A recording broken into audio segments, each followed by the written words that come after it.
नमस्कार दोस्तों। ओम श्री गणेशाय नमः। ओम नमो भगवते वासुदेवाय। हरि ओम नमः। आप सभी का दिन शुभ हो। श्री हरि का आशीर्वाद आप और आपके परिवार पर हमेशा बनी रहे।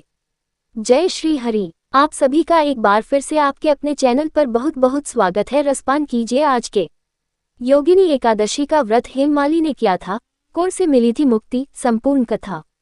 युधिष्ठिर ने पूछा, वासुदेव, आषाढ़ के कृष्ण पक्ष में जो एकादशी होती है उसका क्या नाम है? कृपया उसका वर्णन कीजिए। भगवान श्री कृष्ण बोले, आषाढ़ के कृष्ण पक्ष की एकादशी का नाम योगिनी एकादशी है। आषाढ़ माह की कृष्ण पक्ष की एकादशी तिथि को योगिनी एकादशी का व्रत रखा जाता है। ऐसी मान्यता है कि जो भक्त योगिनी एकादशी पर भगवान विष्णु की पूजा करते हैं उनके सभी पाप मिट जाते हैं और मृत्यु के बाद भगवान विष्णु के चरणों में जगह प्राप्त होती है। व्रत और पूजा के अलावा योगिनी एकादशी पर हेममाली से जुड़ी यह कथा जरूर सुननी चाहिए। कैसे एकादशी के प्रभाव से वह कोढ़ से मुक्त हुआ। पढ़े योगिनी एकादशी व्रत कथा। युधिष्ठिर ने पूछा, वासुदेव, आषाढ़ के कृष्ण पक्ष में जो एकादशी होती है उसका क्या नाम है? कृपया उसका वर्णन कीजिए। भगवान श्री कृष्ण बोले, श्रेष्ठ, आषाढ़ के कृष्ण पक्ष की एकादशी का नाम योगिनी है। संसार सागर में डूबे हुए प्राणियों के लिए यह सनातन नौक के समान है। यह व्रत राजा कुबेर से जुड़ा है। अलकापुरी में राजाधिराज कुबेर रहते थे। वे सदा भगवान शिव की भक्ति में तत्पर थे। उनके यहाँ हेममाली नाम का एक यक्ष सेवक था जो पूजा के लिए फूल लाया करता था। हेममाली की पत्नी बड़ी सुंदर थी। उसका नाम विषदालाक्षी था। एक दिन हेममाली मानसरोवर से फूल लाकर अपने घर में ही ठहर गया। वह अपनी पत्नी विशालाक्षी के प्रेम के वशीभूत होकर घर आराम के लिए ही रुक गया। इधर कुबेर मंदिर में बैठकर शिवजी का पूजन कर रहे थे। उन्होंने दोपहर तक फूल आने का इंतजार किया।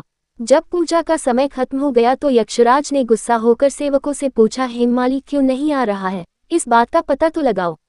यक्षों ने कहा, राजन, वह तो पत्नी की कामना में आसक्त हो घर में ही रमन कर रहा है। उनकी बात सुनकर कुबेर को बहुत गुस्सा आया और तुरंत ही हेममाली को बुलवाया। कुबेर ने क्रोध में कहा कि आंखें क्रोध से लाल हो गई। वे बोले, ओ पापी, ओ दुष्ट, तूने भगवान की अवहेलना की है। हेममाली को राजा कुबेर ने क्रोध में आकर श्राप दे दिया कि तुझे स्त्री वियोग सहन करना पड़ेगा तथा मृत्युलोक में जाकर कोढ़ी होना पड़ेगा।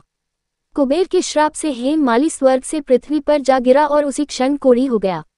भूख प्यास से दुखी होकर भटकते हुए एक दिन वह मार्कंडेय ऋषि के आश्रम में पहुंचा, परंतु शिव पूजा के प्रभाव से उसकी स्मरण शक्ति लुप्त नहीं थी। वहां उसने तपस्या करते हुए मुनिवर मार्कंडेय जी का दर्शन हुआ। हेममाली ने मुनि को बताया कि मैं कुबेर का अनुचर हूँ। मेरा नाम हेममाली है। मैं प्रतिदिन मानसरोवर से फूल ले आकर शिव पूजा के समय कुबेर को दिया करता था। एक दिन पत्नी के सुख में फंस जाने के कारण मुझे समय का ज्ञान ही नहीं रहा, इसलिए उन्होंने कुपित होकर मुझे शाप दे दिया, जिससे मैं आक्रांत होकर अपनी पत्नी से बिछुड़ गया। मार्कंडेय जी ने कहा, तुमने यहाँ सच्ची बात कही है, असत्य भाषण नहीं किया है, इसलिए मैं तुम्हें एक व्रत के बारे में बताता हूँ। तुम आषाढ़ के कृष्ण पक्ष में योगिनी एकादशी का व्रत करो। मार्कंडेय जी के उपदेश से उसने योगिनी एकादशी का व्रत किया, जिससे उसके शरीर का कोढ़ दूर हो गया। इस कथा के पढ़ने और सुनने से मनुष्य सब पापों से मुक्त हो जाता है। भगवान कृष्ण ने कहा, हे राजन, ये योगिनी एकादशी का व्रत 88,000 ब्राह्मणों को भोजन कराने के बराबर फल देता है। इसके व्रत से समस्त पाप दूर हो जाते हैं और अंत में स्वर्ग प्राप्त होता है। इति श्री योगिनी एकादशी कथा समाप्त।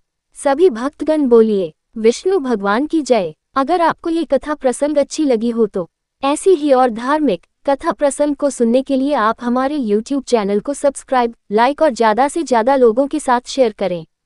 अपने विचार हमें कमेंट बॉक्स में जरूर भेजें। धन्यवाद।